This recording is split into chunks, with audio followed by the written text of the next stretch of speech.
अंधेरा, एक सर्द कमरा। तुम एक टूटे हुए आईने के सामने खड़े हो। यह चेहरा तुम्हारा है, पर आंखें किसी और की हैं। थकी हुई, बुझी हुई, खाली। याद करो वो दिन जब तुमने हां कहा था। तुम्हारी आवाज में उम्मीद थी, एक सपना था। तुमने सोचा था ये एक शुरुआत है, एक खूबसूरत सफर की। लेकिन हर सफर का अंत होता है, और कुछ सफर तुम्हें मंजिल तक नहीं, एक जाल तक ले जाते हैं। यह विवाह का क्रूर सच है। यह पुरुषों के लिए बनाया गया सबसे खूबसूरत, सबसे घातक जाल है। यह जाल लोहे की सलाखों से नहीं बुना गया है। यह उम्मीदों, जिम्मेदारियों और सामाजिक दबाव से बना है। शुरू में सब कुछ परफेक्ट लगता है, प्यार, हंसी, साथ। तुम एक कहानी जी रहे होते हो जो तुम्हें सुनाई गई थी। वह एक सफल आदमी की कहानी, जिसके पास एक अच्छी नौकरी है, एक खूबसूरत पत्नी है, एक घर है। लेकिन कहानी का लेखक कौन है? तुम या समाज? धीरे धीरे तुम्हारी पहचान धुंधलाने लगती है। तुम नहीं रहते।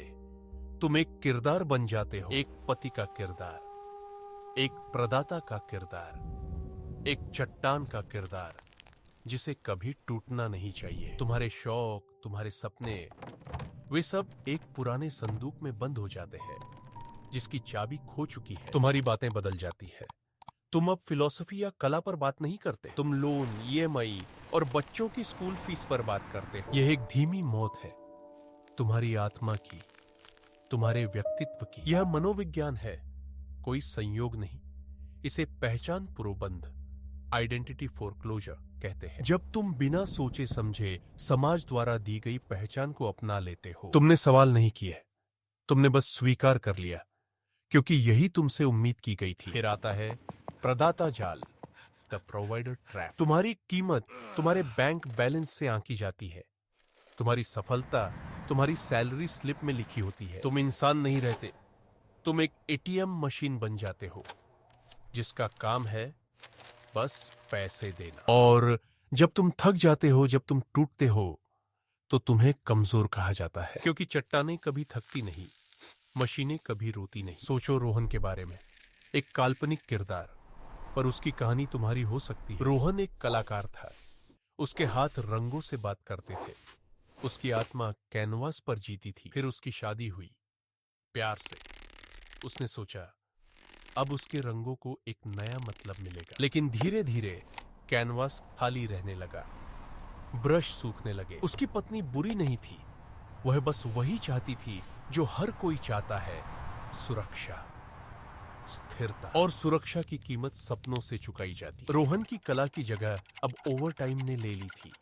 उसकी प्रेरणा की जगह अब ईएमआई ने। एक रात उसने सालों बाद अपना पुराना कैनवास निकाला। उसने ब्रश उठाया, पर उसके हाथ कांप रहे थे। उसे याद नहीं था कि रंग कैसे मिलाते हैं। उसने कुछ बनाने की कोशिश की, पर कैनवास पर सिर्फ टेढ़ी मेढ़ी लकीरें और नंबर उभर रहे थे। यह उसकी कला नहीं थी, यह उसकी कैद का नक्शा था। उस पल उसे सच दिखा।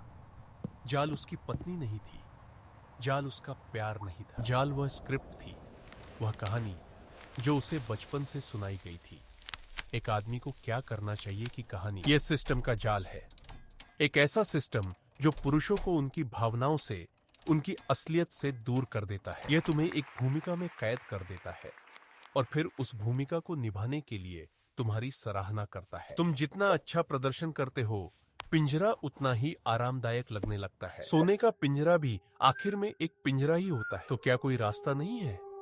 क्या यह तुम्हारी नियति है? नहीं, सच को जानना ही पहला कदम है। जाल को पहचानने का मतलब है कि तुम अब भी पूरी तरह से उसमें फंसे नहीं हो। तुम्हारी आत्मा अभी भी जिंदा है, वह बस खामोश है। रास्ता भागने का नहीं है, रास्ता फिर से लिखने का है। अपनी कहानी को, अपने किरदार को, अपने विवाह के नियमों को। यह आसान नहीं होगा, सिस्टम को बदलना मुश्किल होता है। तुम्हें बात करनी होगी, अपनी कमजोरी दिखानी होगी। तुम्हें बताना होगा कि चट्टान के अंदर भी एक दिल है जो टूट सकता है। यह एक लड़ाई है, खुद के खिलाफ, समाज के खिलाफ, उस आवाज के खिलाफ। लेकिन ये एक लड़ाई है जिसे तुम जीत सकते हो। अपनी पहचान को फिर से खोजो, अपने रंगों को फिर से ढूंढो। याद रखो, तुमने शादी की है खुद को बेचा नहीं है। तुम एक साथी हो, गुलाम नहीं।